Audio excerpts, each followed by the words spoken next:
Gold, trusted gold buyers. మీరు తాకట్టు పెట్టిన బంగారాన్ని విడిపించి ఈ రోజు ఉన్న మార్కెట్ ధరకు కొనబడను.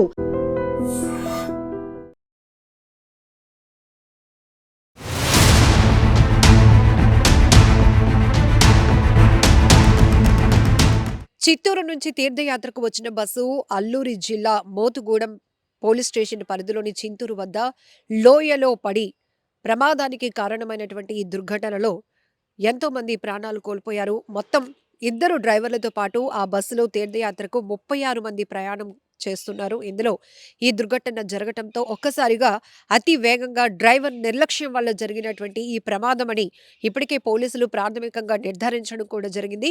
5 గంటల 30 నిమిషాల ప్రాంతంలో పోలీసులకు సమాచారం రావడంతో ఇమీడియట్ గా అక్కడికి చేరుకున్నాం. అప్పటికే బస్సు లోయలో పడిపోయింది. 9 మంది మృతి చెందారు, 23 మంది గాయపడ్డారు, మిగతా వాళ్ళు సురక్షితంగా బయటపడ్డారు అంటూ కూడా సిఐగా చెప్తున్నారు. మరొక వైపు ఈ ప్రమాదానికి సంబంధించి బాధితుల కుటుంబ సభ్యుల రోదనలు మిన్నంటుతున్నాయి. ఒక మహిళ చెప్తోంది, మనశ్శాంతి లేక వచ్చాము ఈ తీర్థయాత్రలకి, కానీ మనిషే దూరం అయిపోయాడు అంటూ ఆమె గగ్గోలు పెడుతోంది.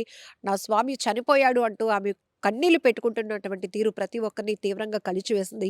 మరొక పెద్దాయన చెప్తున్నారు, వారం రోజుల పాటు తీర్థయాత్రకని బయలుదేరాము. సింహాచలం, అరకు పూర్తయింది. ఆ తర్వాత అరసవెల్లి, శ్రీకూర్మం కూడా కంప్లీట్ చేసుకుని వెళ్తూ ఉండగా ఈ ప్రమాదం జరిగింది. ప్రమాదానికి కారణం ఏంటో తెలియదు, కానీ ఒక్కసారిగా బస్సు లోయలో పడిపోయింది. 9 మంది చనిపోయారు, మిగతా వాళ్ళందరూ కూడా తీవ్రంగా గాయపడటంతో రెస్క్యూ చేసి వాళ్ళందరినీ కూడా హాస్పిటల్స్‌కి అందరూ తరలించారు అంటూ కూడా పెద్దాయన చెప్తున్నటువంటి మాటలు.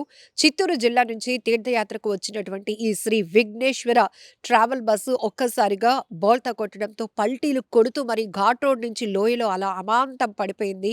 ఇంకా వింటేనే ఇలా ఉంటే నిజానికి అందులో ఉన్న వాళ్ళ పరిస్థితి ఎంత దారుణంగా ఉండుంటుందో అంత ఘాట్ రోడ్‌లో ఉన్నటువంటి లోయలో నుంచి ఒక బస్సు అలా అమాంతంగా పల్టీలు కొడుతూ దొర్లుకుంటూ కింద లోయలో పడిపోయిందంటే అందులో మృతదేహాల పరిస్థితి ఎలా ఉంది, అలాగే క్షతగాత్రుల పరిస్థితి ఎలా ఉందో కూడా మనం అర్థం చేసుకోవచ్చు. ఇప్పటికీ ఘటనపై ప్రధాని మోదీ కూడా ట్వీట్ చేశారు.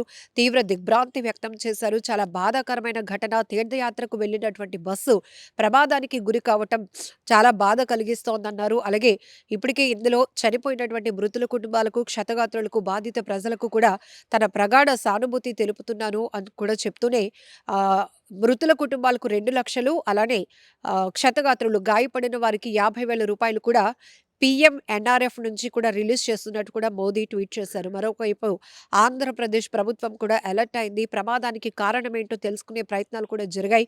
ఇప్పటికే హోంమంత్రి కూడా అక్కడికి వెళ్లడం జరిగింది. క్షతగాత్రులకు మెరుగైన వైద్యం అందించాలి అంటూ కూడా వైద్య అధికారులకు ఆదేశాలు ఇవ్వడం కూడా జరిగింది. మానిటరింగ్ సిస్టమ్ కూడా చాలా బలంగా ఉండాలి, రెస్క్యూ ఇమీడియట్ గా జరగాలి అంటూ మిగతా అధికారులకు కూడా సీఎం ఆదేశాలు ఇవ్వడం జరిగింది. ఏది ఏమైనప్పటికీ కూడా చాలా బాధాకరమైన ఘటన. ఒకవైపు సీఐ గారు కూడా ఆ ఘటనా స్థలికి అంటే కాల్ వచ్చిన వెంటనే 5:30 అరౌండ్ మాకు కాల్ వచ్చింది. కాల్ రాగానే మా టీమ్‌తో పాటు అక్కడికి వెళ్ళేటప్పటికి బస్సు పల్టీలు కొట్టి అలా లోయలో పడిపోయింది. అప్పటికే అక్కడ పరిస్థితి చాలా అధ్వానంగా ఉంది, భయానకంగా ఉంది. చాలామంది గాయపడినవారు, ఆ బస్సు ప్రమాదంలో ఇరుక్కున్నవారు, బస్సులో ఇరుక్కున్నవారు కాపాడండి అంటూ కేకలు వేస్తున్నారు. తమ వారిని కోల్పోయిన వాళ్ళు ఏడుస్తున్నటువంటి పరిస్థితి ఉంది. అలానే మిగతా వాళ్ళు కొంతమంది బయటకు వచ్చున్నారు. ఈ పరిస్థితిలో మనం అక్కడ అబ్జర్వ్ చేస్తే గనుక డ్రైవర్ నిర్లక్ష్యం, అతి వేగంగా ఘాట్ రోడ్‌లో బస్సును ప్రయాణించడం వల్ల, బస్సుని నడపడం వల్లే ప్రమాదం జరిగినట్టుగా కూడా సీఐ ప్రాథమికంగా నిర్ధారిస్తున్నారు. ఘాట్ రోడ్‌లో ప్రయాణం అనేది చాలా ప్రమాదకరమైన పరిస్థితి. ఎంతో నైపుణ్యం, ఎంతో స్కిల్ ఉంటే గాని ఘాట్ రోడ్‌లో డ్రైవింగ్ చేయడం అనేది చాలా కష్టమనే చెప్పాలి. సో, ఈజీగా మనం చూస్తూ ఉంటాం కదా! బస్సులు కూడా చాలా ఈజీగా డ్రైవ్ చేస్తూ ఉంటారు. అంటే దాని మీద ఒక పూర్తి అవగాహన, ఎక్కడ మలుపులు ఉంటాయి, ఎక్కడ ఒకవేళ ఆపోజిట్‌లో వెహికల్స్ ఏమైనా వస్తే ఎలా తప్పించాలి, ఇదంతా కూడా మంచి అనుభవం ఉన్నటువంటి డ్రైవర్‌లకు తెలుస్తుంది. కానీ ట్రావెల్ బస్ డ్రైవర్లు ఈ మధ్య తరచుగా ట్రావెల్ అనే కాదు, ఇటు ప్రభుత్వ బస్సులకు సంబంధించి కూడా, గవర్నమెంట్ బస్సులకు సంబంధించి కూడా కొంతమంది డ్రైవర్ల నిర్లక్ష్యం వల్ల ఎంతోమంది ప్రాణాలు పోగొట్టుకోవాల్సినటువంటి పరిస్థితి వస్తోంది.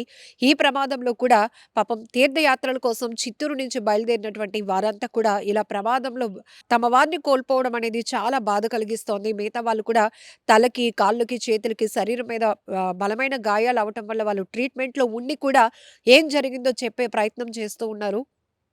చాలా బాధాకరం. బట్ ఒక మహిళ మాట్లాడిన మాటలు మాత్రం ప్రతి ఒక్కరిని కలిచివేస్తోంది. మనశ్శాంతి కోసం తీర్థయాత్రలకొస్తే మనిషే దూరమైపోయాడు. నా స్వామి చనిపోయాడు అంటూ ఆమె కన్నీళ్లు పెట్టుకుంటున్నటువంటి తీరు ప్రతి ఒక్కరిని కూడా తీవ్రంగా కలిచివేసింది. కన్నీళ్లు పెట్టేస్తున్నాయి ఆ దృశ్యాలు కూడా. ఇప్పటికీ కూడా రెస్క్యూ కొనసాగుతోంది.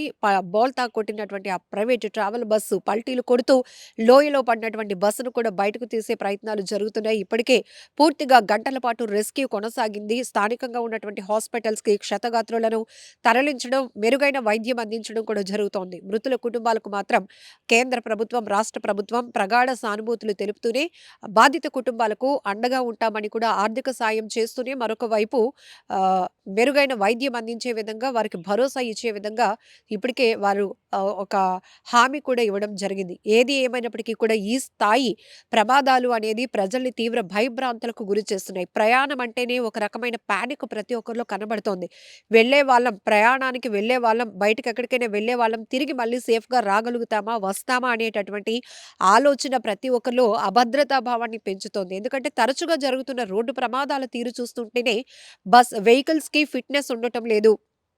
మినిమమ్ ట్రాఫిక్ రూల్స్ పాటించట్లేదు. ఓవర్ స్పీడ్, అతి వేగంగా వెళ్ళిపోవాలని డ్రైవర్ల నిర్లక్ష్యం, ఇవన్నీ కూడా ప్రమాదాలకు ప్రధాన కారణాలవుతున్నాయి.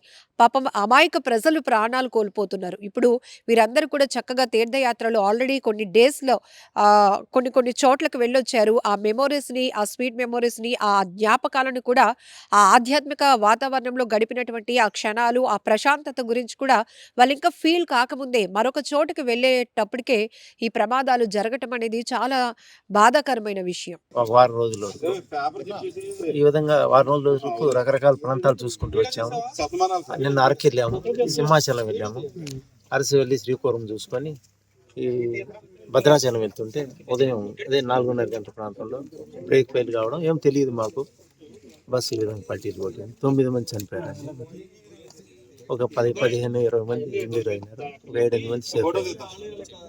మొత్తం ఎంతమంది ఉన్నారండి? మొత్తం 36 మంది అండి. ఇద్దరు డ్రైవర్లు. సుమారు 5:20 సమయంలో మాకు చింతూరు సర్కిల్లో మోతుగూడెం పిఎస్ లిమిట్స్లో గల ఈ మారేడుమిల్లి చింతూరు ఘాటిలో ఒక బస్సు పడిపోయింది. అందులో కొంతమంది చనిపోయారని చెప్పేసి ఇన్ఫర్మేషన్ వచ్చిందండి. ఇన్ఫర్మేషన్ వచ్చిన వెంటనే మేము ఏఎన్ఎస్ పార్టీ మా ఆఫీసర్లకు అందరికీ తెలియజేసి ఇక్కడికి వచ్చి ఇక్కడ ఉన్న వాళ్ళందరినీ రెస్క్యూ చేసాం సార్. ఈ యాక్సిడెంట్లో ఒక 9 మెంబర్స్ చనిపోయారు సార్. ఒక 23 మెంబర్స్ వరకు ఇంజ్యూర్డ్ అయ్యారు సార్. వీళ్ళందరినీ కూడా మన సిఎస్సి చింతూరుకి షిఫ్ట్ చేసాం సార్. ఈ యాక్సిడెంట్కి డ్రైవర్ నిర్లక్ష్యమే కారణం అని చెప్పేసి ప్రాథమికంగా మేము అనుకుంటున్నాం సార్.